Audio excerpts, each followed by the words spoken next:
Hi guys. Hello. Hi. Okay, நம்ம வந்து இது வரைக்கும் 3 டீமை ரிவ்யூ பண்ணிட்டோம். பயங்கர இன்ட்ரெஸ்டிங்காக இருந்துச்சு. ஸோ இன்னைக்கு வந்து ஒரு கெடப்பார டீமை வந்து நம்ம ரிவ்யூ பண்ண போகிறோம். யாருன்னு தெரியும் உங்களுக்கு? மும்பை இந்தியன்ஸ்.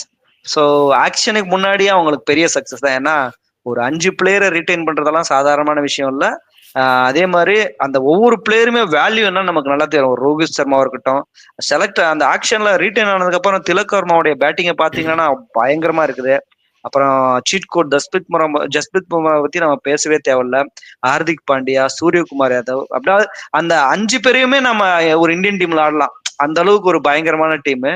ஸோ அவங்க பயங்கரமா பண்ணாங்க. அந்த 45 கோடி எடுத்துட்டு வந்து என்ன மாதிரி பிளேயர்ஸை பிக் பண்ணாங்க. நீங்க ஒரு 110 கோடி வச்சிருக்கிற ஒரு பஞ்சாபா இருக்கட்டும், ஒரு 90 கோடி வச்சிருந்த ஒரு ஆர்சிபியா இருக்கட்டும், இவங்களை பார்த்து கத்துக்கணும்னு சொல்லுவோம். ஏன்னா எனக்கு என்ன வேணும், என்னுடைய ஆல்ரெடி 5 பேர் ரீட்டைன் பண்ணிருக்கோம். எனக்கு 6 பிளேயர்ஸ் வரும் பிளேயிங் லெவனுக்கு. அந்த 6 பேர் யாருன்னு கரெக்டா டிசைட் பண்ணி வந்து எடுத்தாங்க. ஸோ வேற லெவல் டீம் பிக்குன்னு சொல்லணும். ஏன்னா நீங்க அந்த டீமை பார்த்தாலே உங்களுக்கு பயங்கரமா இருக்குது. அதுவும் அந்த வில்ஜாக்ஸ் 5.5 கோடிக்கு எடுத்ததெல்லாம் மிராக்கிள்னு சொல்லுவோம். அதெல்லாம் ஒரு 10 கோடி 12 கோடிக்கு போயிருக்க வேண்டிய பிளேயரு, பட் 5.5 கோடிக்கு எடுத்தாங்க. ஸோ வேற லெவல் இருந்துச்சு. ஸோ நம்ம முழுசா இன்னைக்கு அனலைஸ் பண்ண போறோம். ஃபர்ஸ்ட் நானே ஸ்டார்ட் பண்ணிடுறேன். என்னன்னா அவங்க டீமை பொறுத்த வரைக்கும் இப்ப எப்படின்னா, ஒரு ஒரு Rohit Sharma, will Jacks confirm opening, அதுல எந்த சேஞ்சும் வராது. அதுக்கப்புறம் நீங்க அடுத்த 3 பாருங்க, சூரியகுமார் யாதவ், திலக் வர்மா, ஹார்திக் பாண்டியா. இந்த 3ல ஏதாவது ஒரு டிக்கெட்டுக்கு அன்னைக்கு கிடைச்சாலே அன்னைக்கு அந்த டீம் துவம்சம். ஏன்னா அவங்க வந்து 20 பால்ல கண்டிப்பா 50 ரன் அடிக்கக்கூடிய கேப்பபிலிட்டி இருக்கு. ஒரு 35 பால் கிடைச்சிச்சுன்னா செஞ்சுரி போடுற அளவுக்கு கேப்பபிலிட்டி இருக்கிற 3 பிளேயருமே அந்த மாதிரி பிளேயர் தான். உங்களுக்கு திலக் வர்மாவை நீங்க சவுத் ஆப்பிரிக்கா சீரீஸ்ல பாத்திருப்பீங்க. சூரியகுமார் யாதவ் பத்தி நம்ம எதுவுமே எக்ஸ்பிளைன் பண்ணவே தேவையில்ல. ஹார்திக் பாண்டியாவை பத்தி நீங்க எதுவுமே எக்ஸ்பிளைன் பண்ண தேவையில்ல. அந்த 5ல யாரோ ஒருத்தர் 2 பேருக்கு மாட்டிக்கிச்சனவே அன்னைக்கு டீம் முடிஞ்சு 200+. நம்ம லாஸ்ட் வருஷமும் இதே மாதிரிதான் பேசணும். பட் லாஸ்ட் வருஷம் அவங்களுக்கு சரியா போல. அதுக்கு நிறைய ஃபேக்டர்ஸ் இருக்கு. ஹார்திக்க நம்ம ஜிடில இருந்து எடுத்துட்டு வந்து இங்க போட்டு கொஞ்சம் ஃபேன்ஸுக்கு பிடிக்காம அதெல்லாம் நிறைய, அது ஒரு ஒரு ஒரு இரிட்டேட்டிங்கா போச்சு அவங்களுக்கு லாஸ்ட் வருஷம் ஃபுல்லாவே. பட் இந்த வருஷம் எல்லாத்தையும் செட்டில் பண்ணிட்டு இருப்பாங்க. செட்டில் பண்ணதுனால தான் ரோஹித் சர்மா மாதிரி ஒரு பிளேயர், பூம்ரா மாதிரி ஒரு பிளேயர் எல்லாம் ரீட்டைன் ஆயிருக்காங்க. ஸோ நீங்க பவுலிங்னு எடுத்துக்கோங்களா, first 2 over, first 4 over Jasprit Bumrah, அப்புறம் ட்ரெண்ட் போல்ட், தீபக் சகர் வச்சு ஸ்டார்ட் பண்ணா என்ன மாதிரி பாஸ்ட் பவுலிங் யூனிட்டுங்க இது. ட்ரெண்ட் போல்ட், ஜஸ்பிரித் பும்ரா, அதே மாதிரி தீபக் சகர். ஸோ அந்த 3 பாஸ்ட் பவுலர் பிளஸ் ஹார்திக் பாண்டியாவை நீங்க ஓப்பனிங்ல இருந்தே போடலாம். ஹார்திக் பாண்டியாவும் உங்களுக்கு ஓப்பனிங் ஓவர் போடுற அளவுக்கு கேப்பபிலிட்டி இருக்கு. ஸோ அவரை முடிச்சுட்டு வந்தீங்கன்னா 4 ஃபாஸ்ட் பவுலர் ஆயிடுச்சு உங்களுக்கு. அதுக்கப்புறம் அல்லா கசன்ஃபர்னு ஒருத்தர் ஆப்கானிஸ்தான் பிளேயர் எடுத்து வச்சிருக்காங்க, ஸ்பின்னு. அவர் நல்லா ஸ்பின் பண்றாரு. ஏன்னா ஐ திங்க் ஏதோ ஒரு டீம் கூட, பங்களாதேஷ் கூட என்னமோ சூப்பரா பண்ணாரு. பங்களாதேஷா ஸ்ரீலங்கான்னு கரெக்டா தெரியல, சூப்பரா பண்ணாரு. அதுக்கப்புறம் இந்தியன் ஸ்பின்னர்னு பார்த்தா கரண் சர்மா. ஸோ நீங்க அப்படியே அந்த டீமை பார்த்தா கப்பை எடுத்து கொடுத்துருங்கப்பா, அப்படி ஒரு டீமை செலக்ட் பண்ணி வச்சிருக்காங்க. ஸோ நீங்க அதை விட்டீங்களா இம்பாக்ட் பிளேயரா சாண்டர் எடுத்துடலாம். ஏன்னா அவங்களுக்கு ஃபாரின் பிளேயர் தேவையில்லை. ஒரு வில்ஜாக்ஸ், ஒரு அல்லா, அதுக்கப்புறம் ட்ரெண்ட் போல்ட், 3 பேர் தான் ஃபாரின் பிளேயர் தேவைப்படுறது. நீங்க அப்புறம் சாண்ட்னர் ஒரு ஸ்பின்னரா, இப்ப சென்னை மாதிரி ஒரு கிரவுண்ட்ல 3 ஸ்பின்னர் கூட போலாம். கரண் சர்மா, அல்லா அண்ட் சாண்ட்னர் போனா வேற லெவல் காம்பினேஷன். ஸோ நான் என்ன பொறுத்த வரைக்கும் deserve to win the IPL அப்படின்ற மாதிரி ஒரு டீம். ஸோ நீங்க என்ன சொல்றீங்க? நீங்க ஸ்டார்ட் பண்ணுங்க. நானும் அதில் தான் போறேன். இப்போ ஓப்பனிங்னா நீங்க சொன்னதுதான், அதுல வேற எந்த மாற்றமே கிடையாது. ஃபர்ஸ்ட் 5 ஆல்ரெடி நீங்க சொல்லிட்டீங்க. ரோஹித் சர்மா, வில் ஜாக்ஸ், சூரியகுமார், திலக்கு, அப்புறமா ஹார்திக். ஸோ அதுல எந்த சேஞ்சஸுமே இல்லை. பயங்கரமான டீம் ஆயிட்டாங்க. ஆனா நான் பிளேயிங் லெவல் வந்துட்டு ஜஸ்ட் ஒரு சில சேஞ்சஸ் இருக்குது. நான் வந்துட்டு அந்த 6th பேட்ஸ்மேனா வந்துட்டு மிச்சில் சன்னர் இருந்தாரேன். ஏன்னா ஒரு பேட்டிங்கும் நல்லா ஆடுவாரு, பிளஸ் நமக்கு ஒரு ஸ்பின் பவுலர்ன்ற போது ஸ்பின் பவுலரு பிளஸ் ஃபீல்டரும் கூட அவர் பர்ஃபெக்டா இருப்பாரு. அதனால நான் அவரை இம்பாக்ட் பிளேயரா வந்துட்டு மிச்சில் சன்னர் யூஸ் பண்ண விரும்பல. ஏன்னா ஒரு பயங்கரமான ஆல்ரவுண்டர், ஃபீல்டிங்கு, பேட்டிங்கு, அதனால எல்லாமே நான் வந்து 6th பேட்ஸ்மேனா மிச்சில் சன்னர் யூஸ் பண்றேன். அதுக்கப்புறமா தீபக் சகர், அப்புறம் நமந்தீரை எடுத்துட்டு வரேன் நானு. ஏன்னா நமந்தீர் வந்து உங்களுக்கு பவுலிங் வராது இல்லைங்களா, ஒரு ஸ்பின்னர், அவரும் ஒரு ஆல்ரவுண்டர் கேட்டகரியில வராருன்னு சொல்ல வரீங்க. Okay, nice. ஆமா, அதனால நான் அவரையும் எடுத்துட்டு வரேன்.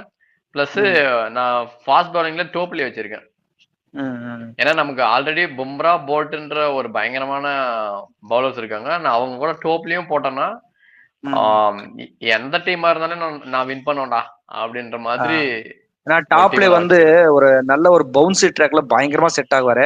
ஸோ ஒரு எம்ஐ மாதிரி ஒரு டீம்ல செட் ஆறனா வேற லெவல் இருக்கும். அதான் அந்த டீமை பார்க்கும்போதே இவங்க நம்ம இப்ப நிறைய பேசிட்டு இவங்க நாளைக்கு 10th பிளேஸ் வந்துட்டாங்கன்னா அப்ப எல்லாரும் நம்மளையும் கலாய்க்க தான் போறாங்க. பட் அந்த பேப்பர் வைஸ் அந்த டீமை பார்க்கும்போது எடுத்து கப்ப கொடுங்கடா கையில அப்படின்ற அளவுக்கு ஒரு டீம் என்ன மாதிரி அனலைஸ் பண்ணி எடுத்திருக்காங்க. ஒரு தீபக் சகாரா எடுக்கும் போதா இருக்கட்டும், ஒரு ட்ரெண்ட் போல்ட் எடுக்கும் போதா இருக்கட்டும், ஒரு வில்ஜாக்ஸ் எடுக்கும் அசால்ட்டா போனாங்க. பாத்துக்கலாம் போலாம் அவங்க நமக்கு டீமுக்கு கம்பல்சரி வேணும். ஏன்னா வில்ஜாக்ஸ் எல்லாம் அவங்க ஜாக் போட்டுன்னு சொல்லணும். ஏன்னா பெங்களூர் கிட்ட அவங்க 5.25 crores கேட்கும் போது பெங்களூர் வந்து நாங்க ஆர்டிஎம் யூஸ் பண்ணோம்னு சிம்பிளா சொல்லிட்டாங்க. அவர் வந்து எழுந்து கை கொடுத்துட்டே போனாரு. ஸோ அந்த அளவுக்கு அவங்க அந்த பிளேயர் அவங்க எக்ஸ்பெக்ட் பண்றாங்கன்னு அர்த்தம். ஸோ வேற லெவல்ல இருந்துச்சு. ஸோ நீங்க விவரிச்சிங்கன்னா எப்படி சொல்லுவீங்க எம்ஐய? கண்டிப்பா வந்து கடப்பார டீம்ன்றது மறுபடியும் அவங்க ப்ரூவ் பண்ணியிருக்காங்க. என்னன்னா நம்ம சிஎஸ்கே, மும்பை இவங்கெல்லாம் ஏன் இவ்வளோ டைட்டில்ஸ் வச்சிருக்காங்கன்னா அவங்களோட டீம் செலெக்ஷன்ல தான் இருக்கு. அந்த பிளேயர்ஸை வந்து அவங்க செலக்ட் பண்றதுல தான் இருக்கு. நீங்க இந்த பும்ராவா இருக்கட்டும், ஹர்திக் பாண்டியாவா இருக்கட்டும், இவங்களெல்லாம் ஒரு பேசிக் 10 lakhல எடுத்து இவ்வளோ பெரிய பிளேயரா அவங்க கொண்டு வந்திருக்காங்க. ஸோ இதை சொல்லணும். இது கண்டிப்பா இது வந்து இந்த மாதிரி ஒரு மும்பை சென்னையால மட்டும்தான் பண்ண முடியும். என்னதான் கேகேஆர் கூட அந்த லிஸ்ட்ல டைட்டில் அடிச்சிருந்தாலும் அவங்களும் வந்து மறுபடியும் ஒரு 23 crore பிளேயர் எல்லாம் அந்த மாதிரி எல்லாம் போறாங்க. லாஸ்ட் இயரை பார்த்தாங்க, நம்ம ஸ்டார்க் எடுத்தாங்க. இந்த வருஷமும் வந்து அந்த ஸ்டார்க்கு அவ்வளோ காசு கூட எடுத்து மறுபடியும் அவங்க விட்டாங்க. இந்த வருஷம் வெங்கடேஸ்வர் எடுத்திருக்காங்க 23 crore. ஆனா சென்னையும் மும்பையும் பாத்தீங்கன்னா அவங்க கிட்ட இருக்கிற பட்ஜெட்லயே வந்து அவங்க யாருமே வந்து அந்த 12, 13 அதுக்கு மேல கூட போகல. சென்னையெல்லாம் 10 தான் லாஸ்ட், 10 கோடி தான் லாஸ்ட். அப்புறம் மும்பை மட்டும் ட்ரெண்ட் போல்ட்டுக்காக ஒரு 12 crore போனாங்க இல்லையா, 12.5 சம்திங் போனாங்க. இதுதான் மேக்சிமமே அவ்வளவுதான். ஸோ அப்படி இருக்கும்போது அவங்க எக்ஸ்பீரியன்ஸை கண்டிப்பா வந்து காமிக்கிறாங்க. அதனாலதான் வந்து அவங்க நாங்க இவ்வளவு டைட்டில் வச்சிருக்கிறோன்றதும் அவங்க வந்து அகைன் அண்ட் அகைன் சொல்லிட்டு வராங்க. லாஸ்ட் இயர் நம்ம எல்லாரும் பார்த்தோம், நம்ம எதிர்பார்த்த மாதிரி பேப்பர்ல இருந்த மாதிரி அங்க ஃபீல்டுல வரல, ரிசல்ட் வரல. ஆனா இந்த வாட்டி வந்து இருக்கிறது இன்னும் வந்து இதோட எப்படா பெஸ்டா கொண்டு வரணும்னா அதுக்கு இதுதான் ஒரு எக்ஸாம்பிள். ஆல்ரெடி வந்து எல்லாருமே மேட்ச் வின்னர்ஸ், ரிட்டன்ஷன் பண்ண எல்லாருமே மேட்ச் வின்னர்ஸ். அது கூட வந்து ட்ரெண்ட் போல்ட், தீபக் சகார், திலக் வர்மா இவங்க எல்லாம் வந்து இன்னும் வந்து அந்த டீம் வந்து யாரும் அசைக்க முடியாத ஒரு ஒரு வந்து ஒரு ஒரு ஒரு டீமை வந்து உருவாக்கி இருக்காங்க. இதுல வந்து பாத்தீங்கன்னா ஃபர்ஸ்ட் வந்து கேப்டன் வந்து ஹர்திக் பாண்டியான்னு சொல்லியிருக்காங்க. ஸோ அதுதான் கண்டினியூ பண்ண போறோம்னு சொல்லியிருக்காங்க. ஸோ அது ஒரு நல்ல விஷயம் தான். இருந்தாலும் வந்து ஓப்பனிங்ல வந்து ஒரு பிரச்சனை இருக்கிறதுக்கு வந்து ரியான் ரிக்கல்டன் அவர் தான் வந்து ஓப்பனரா போவாருன்னு நான் நினைக்கிறேன். அப்படிதான், அதுக்காக தான் அவர் எடுத்திருக்காங்க. ஒரு விக்கெட் கீப்பராகவும் ஒரு ஓப்பனராகவும் அவங்களுக்கு வந்து அவர் ஃபுல்ஃபில் பண்ணுவாரு. அடுத்து 1 down பாத்தீங்கன்னா சூரியகுமார் யாதவ் எல்லாரும் அவரு அதுலதான் வந்து நான் பண்ணிட்டு வர்றாரு. அடுத்தது திலக் வர்மா, 2 down வந்து நான் திலக் வர்மாவை சொல்றேன்.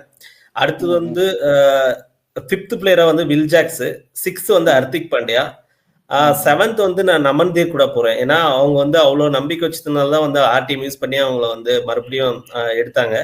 நமன்தீர். அதுக்கு அடுத்தது வந்து 8th பிளேஸ்ல வந்து நான் தீபக் சகார், 9th வந்து பும்ரா, 10th வந்து கசன்ஃபர், அவர் தான் ஆப்கான் பின்னர். அடுத்து வந்து 11th வந்து ட்ரெண்ட் போல்ட். இதுதான் என்னுடைய வந்து பிளேயிங் 11 இருக்கும். இம்பாக்ட் பிளேயர் வந்து நான் சொல்றேன். இதுல வந்து இந்த 11 பிளேயர்ஸ்ல எத்தனை பாஸ் பவுலர் எத்தனை ஸ்பின் இருக்காங்கன்னு பாத்தீங்கன்னா ட்ரெண்ட் போல்ட், பும்ரா, தீபக் சகார், அதுக்கப்புறம் ஹர்திக் பாண்டியா, இவங்க 4 பேரும் வந்து பியூர் பாஸ் பவுலர்ஸ்.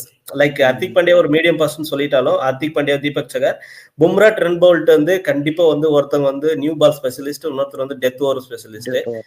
சோ அவங்களுக்கு அந்த பவுலிங்ன்றது ஒரு பிரச்சனையே இல்ல. ட்ரெண்ட் போல்ட் வந்து ஸ்டார்டிங் 3 ஓவர் போட்டுருவாரு கண்டிப்பா 6 அந்த பவர் பிளேல. தீபக் சகர் நம்ம 8 ஓவர் 4 ஓவருமே போட வச்சிருவோம் அந்த 8 ஓவருக்குள்ளவே. சோ அவங்களும் அதை வாட்ச் பண்ணிட்டு இருப்பாங்க. அதனால கண்டிப்பா அவருக்கு அவர் ஒரு 3 ஓவர் 2 ஓவர் போட்டா கூட 3, 2, 5 ஆயிடும். இன்னும் 1 ஓவர் வந்து பும்ரா 1 ஓவர் போட்டுருவாரு. ஏன்னா பும்ரா வந்து மிடில் ஆர்ட்லயும் போடுவாரு. இல்ல பும்ரா 1 ஓவர் பவர் பிளேல போடுவாருன்னு நினைக்கிறேன். அது வந்து சுச்சுவேஷனை பொறுத்து. அப்படி இருக்கும்போது அந்த ஃபர்ஸ்ட் 6 ஓவர்ல எந்த டீம் இருந்தாலும் வச்சுக்கேன் ஒரு கண்டிப்பா அதை வந்து கன்வெர்ட்டே பண்ண முடியாது இந்த மாதிரி ஒரு அந்த பவர் பிளே பவுலர்ஸ் பண்ணாங்கன்னா. ஸோ இது வந்து ஒரு பயங்கரமான ஒரு டெஸ்ட்ரக்டிவான ஒரு டீம் லைன் அப்னு தான் சொல்ல முடியும். ஒரு பேட்டிங்ல நம்ம ரோஹித், ஸ்கை, திலக் வர்மா, வில்ஜாக்ஸ், ஹர்திக் பாண்டியா இப்படி போனாங்களா, பவுலிங்ல இந்த அளவு இருக்குது. இதுல என்ன குறைய கண்டுபிடிக்க முடியாது. என்ன ஒரே நான் இது சொல்லணும்ன்றதுக்காக சொல்றேன், ஒரே ஒரு குறை என்னன்னா தீபக் சகார் வந்து ஃபுல்லு 14 மேட்ச் ஆடுவாரான்றது மட்டும்தான் ஒரு கவலையை தவிர மற்றபடி இந்த டீம்ல ஆன் பேப்பர்ல எந்த குறையும் கண்டுபிடிக்கவே முடியாது. ஒரு தரமான சம்பவம் பண்ணி வச்சிருக்காங்க மும்பை இந்தியன்ஸ். ஸோ இதுக்கு வந்து டைட்டில் அடிக்கிறது அடிக்குன்றதுல எந்த விதமான சந்தேகமும் இல்லை. அப்புறம் நான் இம்பாக்ட் பிளேயர் சொல்றேன்னு இருந்தேன். இம்பாக்ட் பிளேயர் வந்து வேணும்னா சாண்ட்னர் வச்சுக்கலாம். சாண்ட்னர் வச்சுட்டா இன்கேஸ் சாண்ட்னர் எடுத்தா ரியான் ரிக்கல்டன் இவங்களை இல்ல வில் ஜாக்ஸ் இவங்க 2 பேர்ல தான் யாராவது ஒருத்தவங்களை வந்து இம்பாக்ட் பிளேயரா மாத்த பண்ணுவோம். அப்படி பார்க்கும்போது ரிக்கல்டன் வந்து விக்கெட் கீப்பரா யூஸ் பண்ணிட்டு இருந்தாருன்னா அந்த டைம்ல கொஞ்சம் கஷ்டமா இருக்கும். மேபி இவங்க டீம் 11 நல்லா பண்ணிட்டு இருக்கும்போது நம்ம இம்பாக்ட் பிளேயர் வந்து கொஞ்சம் யோசிக்கலாம். அது ஒன்றும் அவ்வளவு பெரியசா சென்னை மாதிரி கிரவுண்ட் யூஸ் பண்ணிக்கலாம். ஆமா, நீடு இருக்காதுன்னு நினைக்கிறேன். நீங்க ஒரு வார்த்தை சொன்னீங்க, ரொம்ப அழகா இருந்துச்சு. அது என்னன்னா, ஒரு 10 லட்ச ரூபாய் பிளேயர் எடுத்து, ஒரு 20 லட்ச ரூபாய் பிளேயர் எடுத்து இன்னைக்கு எங்கேயோ கொண்டு போய் நிறுத்திருக்காங்கன்ட்டு கண்டிப்பா ரொம்ப அது ஒரு உண்மையான வேர்ட்ஸ். ஏன்னா ஒரு ஜஸ்பிரீட்டா இருக்கட்டும், ஒரு ஹார்திக் பாண்டியா, ஒரு குருணால் பாண்டியா, ஒரு திலக் வர்மா, இவங்களெல்லாம் நீங்க ஸ்டார்டிங்ல எடுத்த ரேட் பாத்தீங்கன்னா எல்லாமே 10 லட்சம் 20 லட்சம். இன்னைக்கு அவங்களுடைய மார்க்கெட் வேல்யூ பாத்தீங்கன்னா எல்லாமே 18 crores 16 crores 14 crores 20 crores.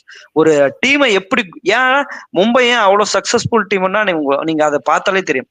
எப்படி பிலீவ் பண்றாங்க பாருங்களேன். அவங்க உருவாக்குன பிளேயர்ஸ் தான் இன்னைக்கு அவங்களுக்கு பயங்கரமா கப் அடிச்சு கொடுக்குறாங்க. அந்த அந்த அந்த ப்ரைடுன்னு ஒன்று இருக்கும் மும்பைக்கு, அதை அப்படியே டெவலப் பண்ணிட்டு போறாங்க. ஸோ பயங்கரமான டீமு. ஸோ என்ன கேட்டீங்கன்னா இந்த team deserve to win the கப்புன்னு நான் சொல்லுவேன். நம்பர் 1 நம்பர் 2 தான் நான் இந்த இடத்துக்கு கொடுப்பேன். ஏன்னா அந்த அளவுக்கு அந்த டீம் இதை நீங்க குறைய சொல்ல முடியாது. எனக்கு தெரிஞ்சு ஒரே ஒரு குறை ஸ்பின்னர் தான். அது அழகா சாண்ட்னரு இந்த கசான்ஃபர் இல்ல கரண் சர்மா வச்சு ரன் பண்ணிக்கலாம். திலக் வர்மாவே ஸ்பின் போடுவார் இல்லையா? திலக் வர்மா ஸ்பின் போடுவாரு, இல்ல ப்ராப்பர் ஸ்பின்னர் இல்லைன்னு சொல்ல வரேன். பட் அதெல்லாம் அவங்களுக்கு ஒரு கன்சிடராகவே இருக்காது. அழகா மேட்ச் பண்ணிட்டு போயினே இருப்பாங்க. ஸோ அப்படி பார்க்கும்போது I will go with first and second place. இவங்க தான் one of the IPL winner for the 2025 கண்டெண்டர்ல இருக்காங்க அப்படின்னு நான் ரேட் பண்ணுவேன். ஸோ நீங்க ரேட் பண்ண எப்படி சொல்லுவீங்க? அப்கோர்ஸ் இவங்க பிளே ஆஃப்ஸ்க்கான எல்லா தகுதியுமே இருக்கு இவங்களுக்கு. அந்த டாப் 4ல கண்டிப்பா முடிப்பாங்கன்னு எனக்கு நம்பிக்கை இருக்கு. நீங்க? நான் சொல்றேன் கண்டிப்பா அந்த டைம் எம்ஐக்கு தான் கப்பு. மும்பை அப்படின்னு. ஆமா, கிரேட். ஸோ எல்லாருமே ஒரே நேர்கோட்டில் தான் இருக்கிறான். But wonderful team. ஸோ அவங்க நல்லதை பண்ணிட்டோம். நெக்ஸ்ட் வருஷம் எப்படி பண்றாங்க, ஏன்னா லாஸ்ட் வருஷம் ஆன மாதிரி இந்த வருஷம் ஆகக்கூடாதுன்றது. ஏன்னா அந்த காம்படிஷன் இருக்கும்போது தான் அந்த ஐபிஎல் இன்னும் இன்ட்ரெஸ்டிங்கா இருக்குது. ஏன்னா அவ்வளோ பெரிய டீம் வந்து ரொம்ப ஒரு லாஸ்ட் பிளேஸ் பிடிக்கும் போது அதுல ஒரு காம்படிஷன் இல்லாத மாதிரி ஆயிடுது. ஏன்னா அந்த காம்படிஷன் ஒரு சிஎஸ்கே ஒரு ஆர்சிபி, ஒரு சிஎஸ்கே ஒரு மும்பை இந்தியன்ஸ் ஒரு ஆர்சிபி அப்படின்னும் போது அந்த காம்படிஷன் தான் அது இன்னும் ஐபிஎல் இன்னும் இன்ட்ரெஸ்டிங்கா மாத்துது. ஸோ இந்த மாதிரி டீம் எல்லாம் கொஞ்சம் நல்லா ஸ்ட்ராங்கா வந்தா இன்னும் காம்படிட்டிவா இருக்கும், இன்னும் பார்க்க இன்ட்ரெஸ்டிங்கா இருக்கும். ஸோ அப்படி சொல்றேன். ஸோ நம்ம எம்ஐ இன்னைக்கு அனலைஸ் பண்ணிட்டோம். ஸோ நெக்ஸ்ட் வீடியோவில் பார்க்கலாம். பாய்.